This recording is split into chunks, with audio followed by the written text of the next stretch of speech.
Hello student, स्वागत है आप सभी का एक बार फिर से हमारे इस ऑफिशियल यूट्यूब चैनल में जिसका नाम है एसोल सॉल्यूशन। मैं चंदन कुमार हाजिर हूँ आप सभी के सामने अपनी एक और नई वीडियो के साथ।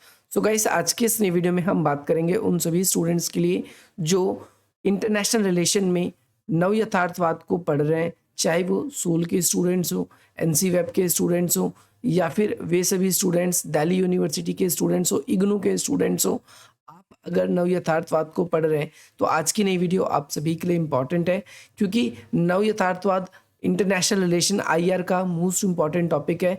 इसको हम बिल्कुल डिटेल से समझेंगे और ये भी देखेंगे कि नव यथार्थवाद और यथार्थवाद में क्या अंतर है। कई बार आपने क्वेश्चन ये डायरेक्टली देखा होगा कि यथार्थवाद और नव यथार्थवाद के बीच क्या अंतर है।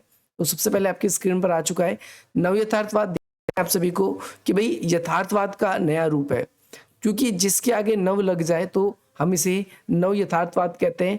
दूसरी बात हम देखेंगे, कोई भी चीज़ अगर नया होता है तो उसे हम क्या बोलते हैं, NEW, न्यू बोलते हैं। बट यहाँ पर NEO लिखा हुआ है, तो यहाँ पर आप सभी को ध्यान रखना है कि ये एक टेंडेंसी है, ये एक परंपरा है कि जो रियलिज्म है, जैसे रियलिज्म के अंदर हम जब भी नव शब्द की बात करते हैं तो उसके अंदर हम W ना लिखकर NEW है, नियो रियलिज्म हम इसको कहते हैं। इसके बाद में आप सभी को ये भी ध्यान रखना है कि जो नव यथार्थवाद है ये अंतर्राष्ट्रीय स्तर पर अंतर्राष्ट्रीय संबंधों को समझने में एक महत्वपूर्ण आगम रहा है। इसके अलावा सबसे पहले आदर्शवाद, आदर्शवाद के बाद में आप सभी को पता है कि यथार्थवाद, यथार्थवाद के बाद में आप सभी को पता है नव यथार्थवाद, और नव यथार्थवाद जो है इससे ठीक पहले एक नव उदारवाद भी रहता है। तो ये अलग अलग उपागम है जो अंतर्राष्ट्रीय संबंधों को समझने में हमारी हेल्प करते हैं। आज हम नव यथार्थवाद के बारे में पढ़ेंगे। तो आपसे पेपर में क्वेश्चन में डायरेक्टली या तो नव यथार्थवाद पूछेगा, अगर पेपर में डायरेक्टली नव यथार्थवाद नहीं पूछता तो आपसे पेपर में क्या पूछेगा। अब आपके मन में डाउट आ सकता है कि भाई क्वेश्चन क्योंकि कई तरीके से पेपर में आते हैं, तो आपको याद रखना है अगर पेपर में आपसे नव यथार्थवाद ना लिख कर आए, आपसे बोल दे केनेथ वॉल्स के विचार बताइए या फिर केनेथ वॉल्स की जो थ्योरी है वो किस तरीके से हमें अंतर्राष्ट्रीय संबंधों को समझने में हेल्प करती है, तो आप सभी को कंफ्यूज नहीं होना। आप समझ जाएंगे कि यहाँ पर आपसे नव यथार्थवाद ही पूछा जा रहा है। तो नव यथार्थवाद के जो प्रतिपादक है वो मेनली कौन माने जाते हैं, केनेथ वर्ड्स भी माने जाते हैं। इन्होंने एक बुक लिखी थी जिसका नाम था a theory of international politics. इससे पहले आप सभी को पता है कि यथार्थवाद जो है, एक यथार्थवाद पे विचार हंस जे मार्गेनथाउ ने लिखी थी। तो उन्होंने अ थ्योरी ऑफ, अगर हम बात करें हंस जे मार्गेनथाउ के बारे में, तो उन्होंने पॉलिटिकल थ्योरी जो है वो बिल्कुल डिटेल से अपनी उस राजनीतिक सिद्धांत की जो उनकी book politic among the nation जो बुक थी उनकी, the politics among the nation, among the nation, इस बुक के अंदर उन्होंने बेसिकली क्या एक्सप्लेन किया था, उन्होंने बिल्कुल अच्छे तरीके से उन्होंने यथार्थवाद को एक्सप्लेन किया। यथार्थवाद की बुक कौन सी, पॉलिटिक्स अमंग द नेशन। अगर हम नव यथार्थवाद की बात करें तो वो क्या है, a theory of international politics. ये कब लिखी गई, तो 1979 में लिखी गई। और इसका प्रतिपादक कौन है, तो इसका प्रतिपादक केनेथ वॉल्स है। और इस बुक में हमें क्या बताया गया है, तो इस बुक के अंदर हमें नव यथार्थवाद के बारे में बताया गया है। आई होप आपको ये क्लियर हो गया होगा। लेकिन अगर हम बात करते हैं ओनली यथार्थवाद की, तो हंस जे मार्गेनथाउ और पॉलिटिक्स अमंग द नेशन, ये याद रखना है। इसके बाद में अमेरिकी राजनीतिक विज्ञान की परंपरा में लिखी गई ये पुस्तक जो है E.H. कॉर तथा हंस जे मार्गेनथाउ के परंपरावादी सिद्धांत को इन्होंने अपनी इस बुक के अंदर यथार्थवाद को काफी कठोर, निष्पक्ष और उसकी कई कमियों को उजागर किया है। लेकिन यथार्थवाद को इन्होंने कुछ जो पहली कमियां थी, जैसे E.H. कॉर के जो विचार थे या फिर हंस जे मार्गेनथाउ के जो विचार थे, उनके विचारों में कुछ कमियां थी। उन कमियों को इन्होंने कठोर बताया है और उन्होंने उन कमियों को उजागर करते हुए उन कमियों को कैसे यथार्थवाद के सिद्धांत पर रहकर ही हम दूर कर सकते हैं, इसके बारे में बताया। इन्होंने यथार्थवाद की कमी तो बताई है, परंतु यथार्थवाद का बहिष्कार नहीं किया। इन्होंने कहा यथार्थवाद में कुछ कमी है, उस कमी को दूर कर दें तो हम यथार्थवाद को बेहतर बना सकते हैं। इसीलिए वो यथार्थवाद ना कहलाकर थोड़ा सा संशोधित नव यथार्थवाद कहलाएगा। ये आपको याद होना चाहिए। इसके बाद में परंपरावादी जो यथार्थवाद है वो रूप भेद के रूप में नव यथार्थवाद मानव प्रकृति की बजाय अंतर्राष्ट्रीय व्यवस्था में। देखो हंस जे मार्गेनथाउ, अगर आपने उसके विचार नहीं पढ़े तो भी हम यहाँ पर बताएंगे।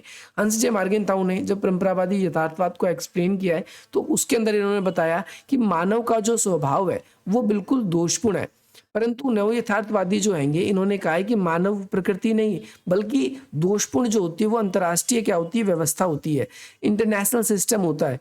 और इंटरनेशनल सिस्टम जो है इसकी वजह से, अंतर्राष्ट्रीय परिस्थितियों की वजह से ही ऐसी सिचुएशन बनती है कि कई बार युद्ध होता है, कई बार आपस में सहयोग होता है, कई बार एक दूसरे से हम परस्पर दूरी बन जाती है, तो ये अंतर्राष्ट्रीय परिस्थितियों के कारण ही होता है। तो नव यथार्थवाद में भी राज्य ही अध्ययन का मूल केंद्र है, जैसा कि यथार्थवाद में भी था और नव यथार्थवाद में भी है, परंतु राज्य के साथ साथ विश्लेषण के स्तर यानी लेवल ऑफ एनालिसिस तथा संरचना अभिकरण की चर्चा, स्ट्रक्चर ऑफ एजेंसी डिबेट्स के जरिए राज्य को, यानी राज्य जो है वो सबसे सुप्रीम है ये तो है, लेकिन राज्य को अंतर्राष्ट्रीय प्रवृत्ति के अकॉर्डिंग काम करना चाहिए, ये इन्होंने नव यथार्थवाद में बताया। क्योंकि अंतर्राष्ट्रीय जो प्रवृत्ति है वो समय के अनुसार, समय की व्यवस्था के अनुसार बदलती रहती है और शक्ति के जितने भी साधन हैं, शक्ति के जितने भी रूप हैं वो सारे के सारे किसके अंडर में काम करती है, इन्हीं के अंडर में काम करती है। अंतर्राष्ट्रीय व्यवस्था की बात करें तो राज्य के नीचे आम जनता है। देखो सबसे ऊपर कौन है, अंतर्राष्ट्रीय व्यवस्था, अंतर्राष्ट्रीय व्यवस्था, इसके बाद नीचे कौन है, राज्य है, और राज्य के नीचे कौन है, आम जनता। तो आम जनता एक समाज के अंदर लॉफुल रूप से कब रह पाती है, समाज में कानून कब होता है, जब वो राज्य के नियमों का पालन करती है, राज्य के बताए हुए ऑर्डर को। और राज्य एक संतुलित रूप से काम कब करता है, जब वो अंतर्राष्ट्रीय व्यवस्था जैसी भी हो उसका सही ढंग से पालन करता है। यहाँ पर ध्यान रखना है आपको, नव यथार्थवाद के कई चिंतक हैं, यानी कई और समर्थक भी हैं आप कह सकते हो, जिसमें रॉबर्ट जर्विस है, केनेथ वॉल्ट्स है, स्टीफन वेल्ड्स है, जॉर मिशमर है और रॉबर्ट गिल्पिन है। ये कुछ विद्वान रहे। ये हल्का सा एक इंट्रोडक्शन रहा। अब हम इसके बारे में बिल्कुल अच्छे तरीके से चार अंतरों को समझेंगे। सबसे पहली बात तो दोनों ने अंतर्राष्ट्रीय संबंधों में, दोनों ने क्या किया, अंतर्राष्ट्रीय संबंधों में आप सभी को याद रखना है कि दोनों ने अंतर्राष्ट्रीय संबंधों में राज्य को महत्वपूर्ण केंद्र माना है। पहले बात तो हम इसके अंदर कुछ इसकी जो समानता है वो भी बात करेंगे और जो इसकी आलोचना है उसकी भी बात करेंगे। तो समानता में क्या है कि दोनों ने, यथार्थवाद ने और नव यथार्थवाद ने, दोनों ने राज्य को ही एक केंद्रित विषय माना है, ये पहली बात ध्यान रखना है। लेकिन राज्य के ऊपर जो है एक अंतर्राष्ट्रीय व्यवस्था होती है, ये किसने, नव यथार्थवाद ने माना है, ये आपको याद रखना है। इसके अलावा जो दोनों मानवीय प्रकृति के विशिष्ट पक्षों पर आधारित है, यानी यथार्थवाद तो डायरेक्टली कहता है कि मानव का स्वभाव बिल्कुल दोषपूर्ण है और मानव के इस दोषपूर्ण स्वभाव के कारण ही, इस मानव के दोषपूर्ण स्वभाव के कारण ही हम देखते हैं, मानव के इस दोषपूर्ण स्वभाव के कारण ही हम यहाँ पर ये चीज़ देखते हैं कि मनुष्य जो है उसके बीच में क्या होता है, युद्ध जैसी परिस्थिति, देशों के बीच में युद्ध जैसी परिस्थिति बनी रहती है। देश अपने आप को सर्वोच्च शक्तिशाली बनाना चाहते हैं, इसीलिए सर्वशक्तिशाली बनाना चाहते हैं, इसीलिए वो कभी भी किसी से पीछे नहीं रहना चाहते।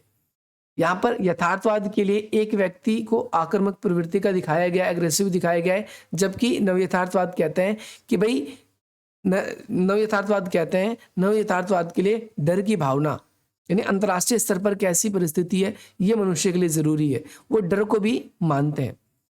इसके अलावा दोनों के दोनों मानते हैं, देखो कुछ कॉमन बात हम बात कर रहे हैं कि दोनों में क्या कॉमन है, और उसके बाद में फिर हम डिफरेंस भी बात करेंगे कि दोनों क्या करते हैं, राज्यों को अपने उद्देश्य प्राप्ति के लिए सैनिक शक्ति का प्रयोग अथवा डराने पर निर्भर करते हैं। यानी दोनों कहते हैं कि हर एक देश को अपनी मिलिट्री को ज़्यादा से ज़्यादा इनोग्रेट करना चाहिए, ज़्यादा से ज़्यादा बढ़ावा देना चाहिए। दोनों सैनिक क्षमता या शक्ति संतुलन में विश्वास करते हैं और राज्य के व्यवहार पर अन्य अंतर्राष्ट्रीय प्रभाव पर गौण मानते हैं। यानी अगर बात आपके राष्ट्र की सुरक्षा की हो तो ऐसे समय में आपको अंतर्राष्ट्रीय प्रवृत्ति की या अंतर्राष्ट्रीय स्थिति की बिल्कुल भी परवाह नहीं करना चाहिए। अगर एक एग्जांपल दूं, रूस है और यूक्रेन है, इन दोनों के बीच में वॉर चल रहा है, लेकिन रूस के लिए वॉर करना इंपॉर्टेंट क्यों हो गया इस जगह पर, क्योंकि नाटो की सेना उसके द्वार पर आकर खड़ी होगी। अगर वो नाटो उसके द्वार पे आकर खड़ी हो जाएगी तो नाटो कभी भी उस पर हमला कर सकते हैं। इसीलिए यूक्रेन जो है वो नाटो में शामिल ना हो, इसीलिए जो है रशिया उस पर क्या कर रहा है, अटैक कर रहा है। ये आप सभी को याद रखना है। इसके बाद में यथार्थवाद और नव यथार्थवाद के बीच में क्या अंतर है। तो यथार्थवाद की बात करें, यथार्थवाद शक्ति का उन्मुख सामरिक नीति में विश्वास रखते हैं। यथार्थवाद क्या कहते हैं, शक्ति संतुलन को बढ़ाओ, ज़्यादा से ज़्यादा बढ़ाओ, और शक्ति संरचना को अपनी इच्छा का उद्देश्य मानते हैं। यानी शक्ति जो है, अपनी पावर को आप संचय कर रहे हो, अपनी पावर को इकट्ठा कर रहे हो, ये आपका एकमात्र उद्देश्य है। क्योंकि जितना ज़्यादा अधिक पावरफुल रहोगे, दुनिया के ज़्यादातर देश आपसे उतना डरेंगे, आपसे उतने अच्छे संबंध बना के रखेंगे, आप पे कभी हावी नहीं होंगे।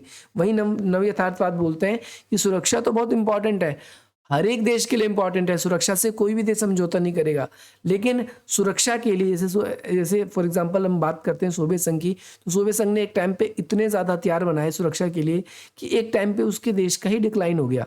तो ये भी ज़रूरी नहीं है कि आप केवल हथियारों को ही अपनी एक आवश्यकता बना लें और उसी पे ही सबसे ज़्यादा फोकस करें। तो आपको ये याद रखना है। इसके बाद में राज्य का एक उद्देश्य ये भी बताया गया है कि यथार्थवाद सैनिक सुरक्षा को राज्य का प्राथमिक जिम्मेदारी मानते हैं, परंतु ऐसा बिल्कुल भी नहीं है।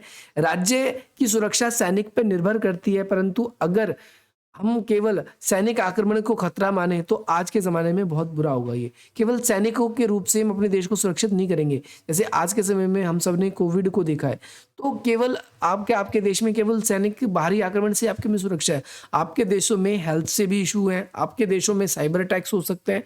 तो हमें सुरक्षा जो है केवल सैनिक को ही इनोग्रेट करने से, सैनिकों को ही बढ़ावा देने से, या सैनिक पावर ही ज़्यादातर अगर हम हासिल कर लें, तो इसका मतलब ये नहीं होता कि हम सुरक्षित हैं। केवल इस वजह से हम सुरक्षित बिल्कुल भी नहीं है। अगर हम अपने आप को सुरक्षित बनाना चाहते हैं तो उसके लिए हमें क्या करना होगा, सैनिक के साथ साथ हमें और भी सुरक्षाओं के प्रबंध करने होंगे। जैसा कि मैंने बताया, हमें अपनी अर्थव्यवस्था पे ध्यान देना होगा, हमें अपने देश के स्वास्थ्य पर ध्यान देना होगा। ये सारी चीज़ें आपको याद रखनी है। इसके अलावा यथार्थवाद कहता है कि अंतर्राष्ट्रीय स्तर जो है वो क्या है, अराजकपूर्ण है। राज्य के ऊपर आक्रमण की संभावना केवल पॉसिबिलिटी से प्रेरित होती है। जैसे रियलिटी में दो देश है, उनके बीच में क्या होता है कि संघर्ष कब बढ़ता है, जब दोनों देश एक दूसरे के दुश्मन हो। अगर दोनों एक दूसरे के सहयोगी होंगे तो उनके बीच में संघर्ष नहीं होगा। जब दोनों एक दूसरे के विरोधी होते हैं तो इसको लगता है कि वो मुझसे ताकतवर ना बन जाए, इसलिए मैं हथियारों की ओर करता हूँ, इसको लगता है वो मुझसे ताकतवर ना बन जाए, इसीलिए हथियारों की ओर करता हूँ। और ऐसे करते करते दोनों की रिलेशन जो है एक समय पर बहुत ज़्यादा खराब हो जाते हैं। और इस वजह से इन संभावनाओं के कारण ही हम देखते हैं कि उनके द्वारा आक्रमण की स्थिति बनती है। और राज्य की गतिविधियों में आकर हम देखते हैं यहाँ पर स्थिति काफ़ी ज़्यादा खराब हो जाती है। ये आप सभी को याद रखना है। तो ये कुछ 3 आप लोगों के लिए मेजर डिफरेंस थे जो मैंने आप लोगों को बताए थे। बाकी आप लोगों के लिए और भी वीडियोज़ आएगी, आप मुझे कमेंट करके ज़रूर बताना आपको ये वीडियो कैसी लगी। बाकी अगर आप लोग इस वीडियो के PDF को डाउनलोड करना चाहते हैं तो आपके लिए डिस्क्रिप्शन बॉक्स में लिंक दिया गया है, आप वहाँ से इसको डाउनलोड कर सकते हैं। और बाकी ये वीडियो अगर आप लोगों को पसंद आए तो आप इस वीडियो को लाइक करें, अधिक से अधिक मित्रों तक शेयर करें और हमारे इस चैनल को सब्सक्राइब करें। बाकी मिलते हैं हम आप सभी से अपनी अगली वीडियो में। जय हिंद, जय भारत।